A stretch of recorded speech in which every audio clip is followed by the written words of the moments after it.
All right, good morning, good morning. Welcome to Vicky 3 Academy, and here we are discussing Breech-Loading Artillery today. I'm Walker, and this is our critical technology series. So, Breech-Loading Artillery, what is it? What does it do? Why do I even care about it? Well, it's a level 3 military technology, and so for those of you who've seen the Trenchworks tech, you know that you need level 3 techs in order to be able to research this in a reasonable time. And so prioritizing which level 3 techs you want to spend innovation directly on is really helpful, and this one's a masterpiece. So why is this one so good? One, it gets you a little bit more artillery, which is never a bad thing to be getting out of your arms industry. If you need to set yourself up with like a guns only trade route, you can do that, but artillery is just going to be easier to pick up here using this breech loaders, and you can see that you're gaining net gaining plus 15 production out of it, so it's a useful production method. But the main reason that it's good is because of shrapnel artillery. This thing's outrageous. This thing is absolutely outrageous. So what does it do? Let's go check. So why is it so good? I think that shrapnel artillery is so good because of the context in which you're going to be getting it. Most of the time, if you're going to have shrapnel artillery, then chances are pretty good that you're going to either be using skirmish infantry, or later you're going to be using trench infantry. But most of the time, you're going to be using skirmish. Skirmish is by nature a plus 30, plus 35. And so when you're using it paired with the mobile artillery, which is a plus 15, plus 15, then you're getting about a 50% strength bonus there by having the mobile artillery. Shrapnel artillery is about 100% strength increase instead. And so just if you have shrapnel artillery and skirmish infantry, and your opponent doesn't have skirmish infantry shrapnel artillery, you're going to blow them out of the water with raw stats alone. But you also get some pretty meaningful advantages beyond the raw stats. So mobile artillery does have this 15% morale damage, 10% kill, 10% capture.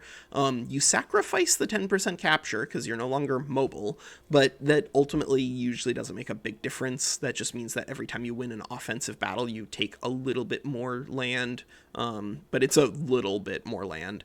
This is instead, you kill way more of your opponent's troops instead of being wounded or ending up as being able to fight you. This is something that's going to dramatically drain your opponent's ability to resist you unless they have access to opium.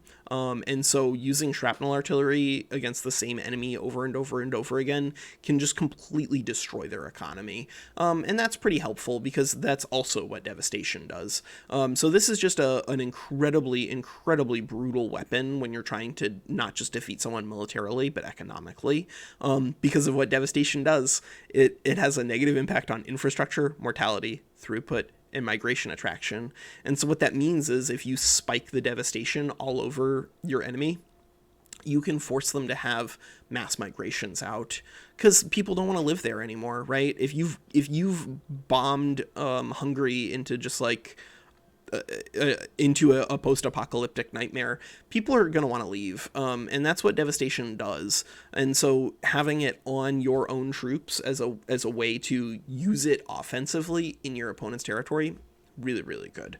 And the value doesn't even stop there with the breech-loading artillery. It's also part of this incredibly important line of techs leading down to automatic machine guns, and then from machine guns into flamethrowers and chemical warfare. So like this is in terms of its prerequisites not quite as important as it is in terms of just the raw value of the shrapnel artillery, because this is again like one of the best upgrades in the game, and you can get it pretty early.